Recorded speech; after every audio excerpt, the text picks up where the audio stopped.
liberal sissy. You're a right-wing nut job. You're a pinko commie. You're dumb as a doorknob. Hey, you got that Botox. But I still won 3 Purple Hearts. This land will surely vote for me. Hello, everybody. Welcome again to Ideological Forks. I'm your host, Rachel, and with me is The Locke, who has been a YouTuber for over 20 years now. Locke, welcome to the podcast. Yeah, thank you for having me. Of course. So my first question is, how many times do you think you've changed your political beliefs? Probably twice. Twice. It's kind of a long story, but I don't want. But of course, this is where to tell the story, right? Yeah, exactly. All right, so let's talk about that first change.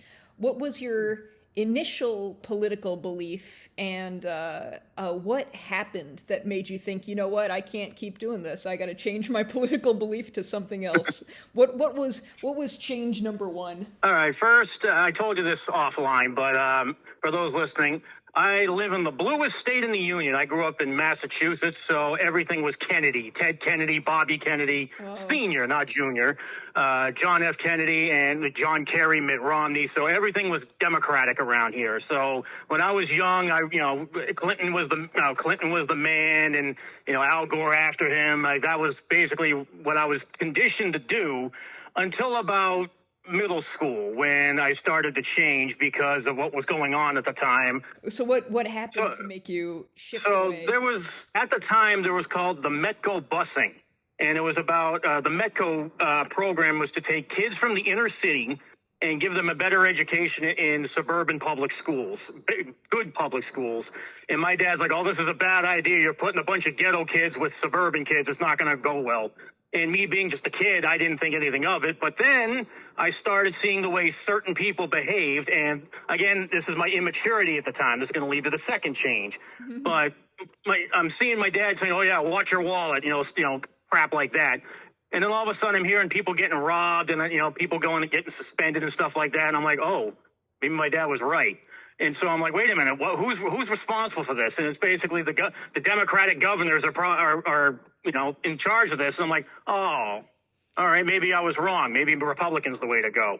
And again, I was only 13, 14. So even though I was rooting for Gore in the 2000 election when I was in 8th grade, ideologically, I wasn't really, on the same page, more or less. What sort of things did you witness in your school where kids were getting suspended, and did anything happen to you directly, or was it just? Oh yes. Okay, tell us. Oh yes. Well, every now and then some kid would be like, "Fuck you, looking at white boy," and I'm like, "Whatever I want." And next thing you know, there's 2 of them on me, and it's just like, And again, when you're young, you don't know any better. But it's just like when my dad is telling me things, and they happen to come true, kids robbing the vending machine, bashing it and stuff like that. It's like, all right, maybe I have to take this seriously. And then on top of that, everybody knows how South Park has been trying to get canceled for 30 years and stuff like that. But this is the beginning of that. It literally came out when I was I think the first season was when I was in 6th grade. And so conservatives were trying to block the shows.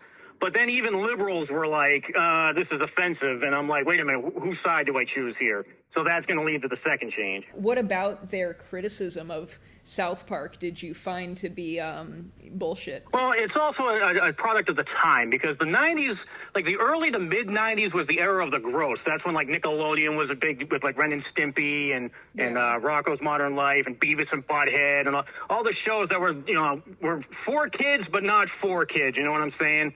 But by the late 90s, with professional wrestling getting rebellious with the New World Order and Degeneration X, all of a sudden the late 90s was the era of the rebellion. Now all of a sudden, screw conservatives, screw the authority and, all of that. And it's when people trying to forget, trying to censor South Park, say, yeah, kiss my ass on that one, I guess that kind of encompasses then the first change is just a disillusionment with Democrats because of what you're literally seeing in front of yourselves and the arguments that they're making about South Park. I guess to go back to the busing, do you think that there could be a right way to handle it that wasn't necessarily sort of cold turkey, put a whole bunch of kids into this brand new environment?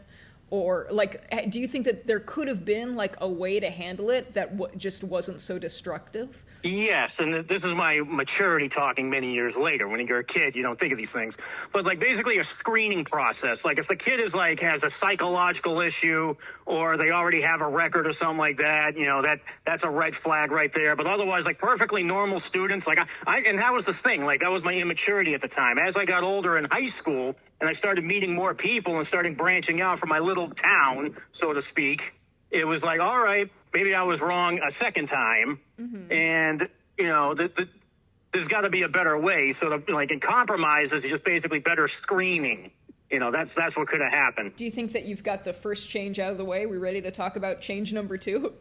Yes. Okay, let's talk about change number 2. When George Bush Jr. was running the country, we went very conservative. Like, we're attacking Iraq for basically no reason other than George Bush saying, hey, I got Saddam from my dad. It's like, so we got very conservative up until 2008. When you say, when you say we, are you referring to Massachusetts or are you referring to, like... Sorry, we as a society, as like a majority, not everybody is the same, I understand. But I'm just saying, like the country was getting conservative with 8 straight years of Bush in charge. So when Obama came around, it was time for a change in the other direction. And during Obama's administration, that's when the cancel culture started to come into play. So there's another story. I told you this before, but for the viewers listening. So on the night Obama was re-elected in 2012, I was a Romney guy because he had a residence in the town I grew up in. He was a big booster to our football team. And because of that, I didn't have to go door to door knocking on, people's doors begging for donations. He paid for all of us. So it was out of loyalty that I voted for him. But on that night when Obama was reelected, I was actually working for the Boston Globe, and everybody erupted in cheers after Obama won, but I knew a couple of Republicans I knew. And so I texted them. I said, how do we come back from this? I said, we, as in as a whole. Like, how do we come back from this?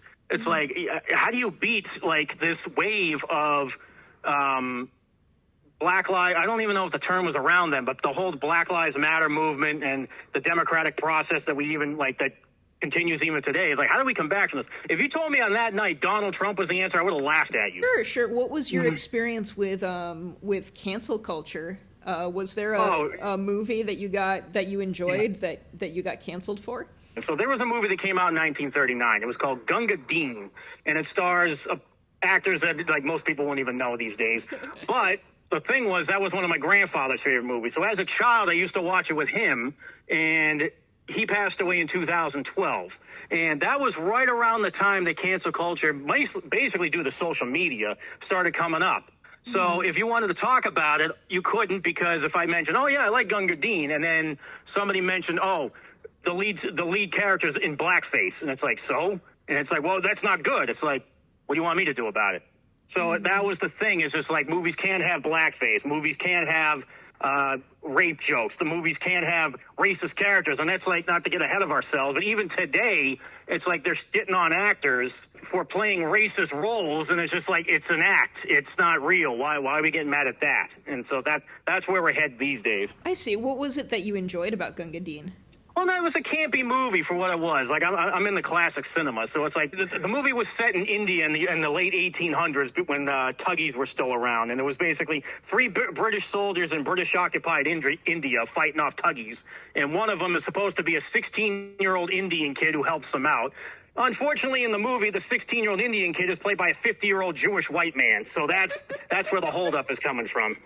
Why? But that's how it was done in those days. Why do you think it was done that way?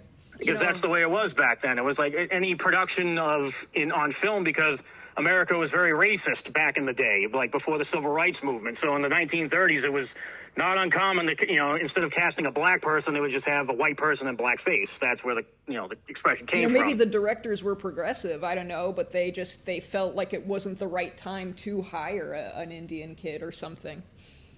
Yes, that absolutely. could It was, explain- and sorry, Oh, go ahead. No. I was just, pontificating a bit more. So, I mean, yeah, I agree. That was a society at the time. It's probably like got good parts in it, and I know for a fact that like Gunga Din. I've never seen Gunga Din, but I know that like Steven Spielberg and like George Lucas really enjoyed it, and they were they were inspired, I think, in some of like the Indiana Jones sequences, like because of Gunga Din, from what I understand, because I thought they yes. grew up. What's it? Temple of Doom had like references to Gunga Din for sure. So like it must. Yes, have been... it was the same plot almost. Oh, was it? Okay, yeah. I also, I don't think you're watching this movie and laughing at like a racist depiction of an Indian kid. I don't think that that's the only reason you enjoy the movie. It seems like you enjoy the movie because it's so tied to your relationship to your grandfather, and also because of the plot. And that's the thing. The first time I saw it, I was like 3-4 years old. So I'm not thinking 50-year-old Jewish man. I didn't even know who the actor was. I didn't even know. So I'm just thinking it's just this, Indian guy who was making wisecracks and getting along with Cary Grant. That was one of the main actors. And so as a child, I didn't even see racism. I didn't see any of that. And it has to be taught. Right. So it's one way or another. So like going to the current topic is like, what would happen if it was made today? Of course it'd be made with a 16-year-old Indian kid, because it was originally a Rudyard Kipling poem that they made into a movie. And so the poem, he was supposed to be a kid. Mm-hmm. So, but today they wouldn't have like what was going on back then. And what gets me is with any movie that was made long ago, it's like, why judge it by today's standards? Like, and that's one of the reasons my ideologies changed over the years. Is like I'm not going to change myself because you tell me to. In terms of cancel culture, what do you think would have been the right way to go about it? Because maybe not Gunga Din, but certainly movies like Birth of a Nation or something. There's some and what was the like German like Nazi propaganda movies. There's a propagandizing effect that movies could have. What do you think is like the right way to handle movies that have like just such a maybe like a very deliberate message like that? Well, it goes both ways too, because how many movies are there that came out down the pipe that were anti-Nazis? I know Nazis are not a good thing, but I'm saying like Inglourious Basterds, made it a joke. You know what I'm saying? And but in the case of Birth of a Nation, it's like, yeah, the KKK are the good guys. Yeah, that'll go real well. Have you ever seen Birth of a Nation? Yes, I have. And it is as bad as you think it is. In terms of things like censorship, what's your stance on censorship in regards to those movies? Well, that's the thing. It's just like, what's done is, in my opinion, what's done is done. You just don't want to repeat the same mistakes. Like, for example, in the 90s, and like, pardon my language here, but this was how it was. Like, back in the 90s, we called each other slurs as morning greetings. Like, you walk in the door at school and be like, hey, fag, what's up? Hey, short bus, how you doing? It's like, that's how we would talk. And it's like, you watch a movie made in that era, like American Pie or Bring It On, and it's like slurs like that and just like bully culture. That's how it was done, and that's how it really was at the time. So if you want to depict a movie that's accurate about that time period, I mean, now it's like 25 years later. So if you want to depict a movie from like 1999 and somebody uses that language, that's exactly what was going on. So if you're offended by it, it's like, well, that's how they talked. So that's what I can't really stand about cancel culture, is they freak out over like period accurate stuff. I see. So like it seems like for you, because like, I mean, clearly nowadays we know like racism's wrong, but you think that like to go back and get rid of all of those movies, that would be censorship. So would your solution be to just make a whole bunch of like non-racist movies to like balance it out? Oh, absolutely. I mean, you don't even have to go that route. So it's like, please don't remake Back to the Future. Don't remake it, but if you're going to, you would have to go back to 1995 instead of 55. And the problem with that is that you would have to be period accurate. You don't actually have to use slurs. You know what I mean? You can make it a kids movie. Yeah, I would not want Back to the Future to be remade either. Oh, no, please, no. It was just an example, like time travel back in the day was going back to like the 40s, the 50s or whatever. But now, for our generation, it'd be going back to the 80s, 90s, 2000s. And that's scary to think about. Yeah, I like the idea of like, you know, I'm not going to be like, you know, movies shouldn't have any message. I think it's fine if a movie has a message, even if it's an anti-racist sort of message. But like the one thing that I'm not a fan of is like remaking an old movie. I mean, like obviously like a studio is going to do what they do. If they want to like remake Little Mermaid or something, or, you know, what was the ridiculous one they made? I know that they... Oh, the Snow White. Yes. Well, I mean, they're all ridiculous, but I remember there was like a Beauty and the Beast one that was just horrible. There was like a quote-unquote live-action Lion King. I'm just against all of that, and I just feel like, why not make like a new thing? But it's like, and I feel like studios kind of use racism or anti-racism kind of cynically, where it's just like, you know, the piggies will line up for the traw if it's if it's Little Mermaid again, but this time with like a black lady. Can't we have like a brand new idea? There's a great book. I was actually looking for it earlier. I think it's Nightwing or Night Force. So it was a gay superhero written by Steve Orlando. And it's just like, it's like, that's how you do it. It's like you create an entire new character. You don't remake old ones. So I agree with you. You know, it's crazy to think about, and this was something pointed out to me a long time ago, and I've never been able to not think about it. But like, you've got The Wizard of Oz, for instance. Wizard of Oz came out in 1939, and the main character's a woman, the villain's a woman, and also like the sage, you know, the sage sort of character is also a woman. And we don't even think about it because it's just such a classic movie.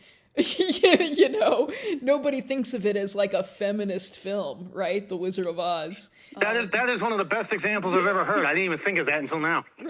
You know, like if you make a really, really good movie and you know, like boys and girls love The Wizard of Oz, but nobody... I mean, and granted, like Wizard of Oz, that wasn't a original idea either. That was based on a book, you know, okay, fine. But I think that more movies, I guess, like that. And I feel like it's not a good movie because it's based on a book. It's not a good movie because people recognize the IP. It's just people don't even think about the book. Like, people think about the movie. Like, so most conservatives... like, don't want our movies taken away. They don't want, you know, censorship. They don't want this. They want their guns and everything. But they're okay with unarmed citizens getting shot because they didn't obey commands. And I'm like, no, I'm not doing that. Mm-hmm. So I don't agree with the conservatives on that one, because at first, and now this is another story, is like I at first was on that bandwagon. It's like, well, they should have obeyed. But then I thought it was an isolated incident. Like one person gets shot on our whatever, and then it got happening. And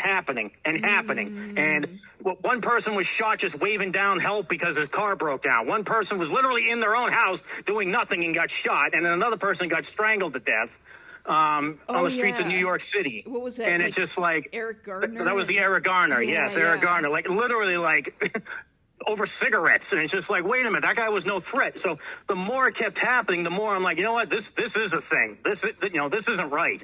Mm-hmm. So on this side of the coin, yes, I do agree that people took it too far, and police brutality really was a thing. I don't want to be here all day, but Freddie Gray was thrown in the back of a squad car. If he was arrested peacefully, it wouldn't have made the police blotter, but they broke his back doing it. And that was in Baltimore. And then what was it? I can't even say his name right. Ahmaud Arbery was literally 3 rednecks pulled up in a truck and said, "Hey, what are you doing?" He's like, and they shot the guy. Like, and they had no authority to do so. And I'm like, wait a minute. And so a couple of my friends were like, oh, they should have obeyed his command. It's like, they weren't even police officers, like a commissioned officers or whatever. I think they were like the local town watch or something like that. Why do you mean they're supposed to follow orders? So that's what got me questioning each situation for what it was. And that's when I figured out that was like, oh yeah, it's real. Some of the commands were like contradictory too, and like unreasonable. Like put your hands up in the air and get down on the ground. Like, what? Like, what do you want me to do? Put my hands up in the, like, what, like, kneel? Like, with my hands up in the air still? How does this work? You know, it's just very weird, like, how do you, chew bubble gum and do jumping jacks? Like, what the fuck is going on? And some of them didn't even get that far. Like I mentioned, I think I mentioned it briefly. There was one situation in Oklahoma where somebody was literally broken down on the side of the road. He's literally waving his arms for help. And I can't remember her last name, but the officer's first name was Elizabeth. And she literally got out of the car and shot the guy. And so she got the name Betty the Butcher.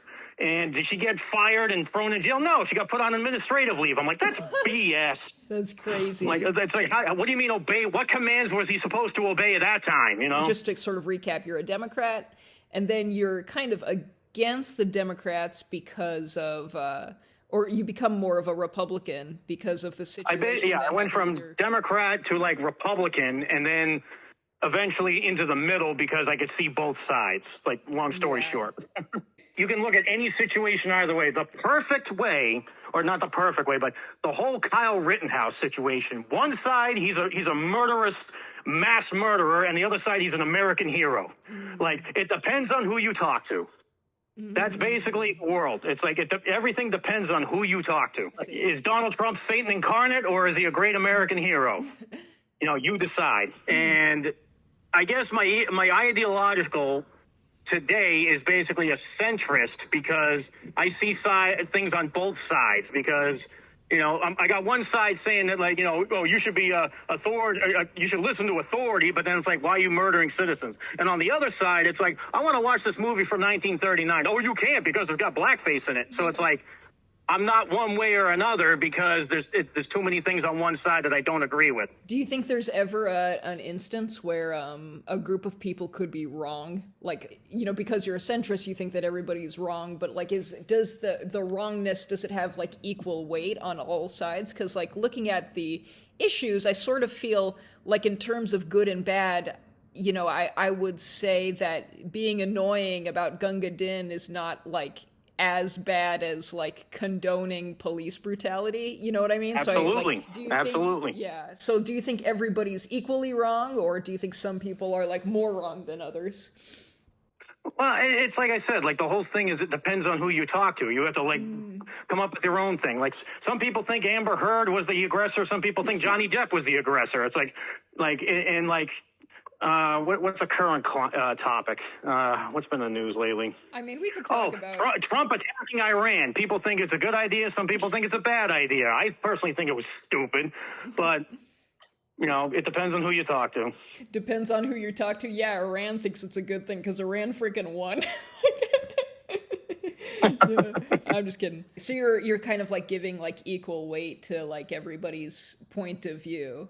Yes. To wrap things up, I guess, it's just basically ideologies go where what you believe in, and just try not to get brainwashed. Like some situations, like you said, a birth of a nation, it's there's no doubt about it what the racist overtones was, but it's like uncertain. But there was another one. Oh, I forgot to mention. In Reservoir Dogs, they throw racist jokes around like it's nothing, and some people hate it, some people love it. It's just, you know. It all depends on how you can handle it. I see. What are some tips, I guess, you give to the audience, like, to watch out for if, you know, you think that you might be being brainwashed, young listener? You have to look for the facts. And you can interpret them how you like. Yeah, that's getting harder and harder to do, though, because, like, there's, you know, so many different news outlets, and the people who are paying for the different news outlets have an agenda, so it creates, like, whole conflicts of interest. Do you have any recommendations? Oh, of course. Do you have any recommendations for, like, where people can go to like, get the correct facts? When I grew up, like, the Boston Globe was the liberal, and the Boston Herald was the Republican. Just like today, Fox News is slanted right and CNN is slanted left. So you got to find the middle. Like, I don't know if it's C-SPAN or MSNBC. Somebody who doesn't lean one way or another, just the facts. That's what you got to look for. Are you suggesting, like, just kind of synthesize both sides of the news to find, like, what both news sources admit to? Yes. I see. All right. Well, thank you so much, Locke. It was an absolute pleasure. Thank you. All right. Good to hear from you. Thank you. For me, this land was my land. But now it's our land. From California to New York, what I do? From the liberal wieners To the right-wing nut jobs. this land belongs. This land belongs. This land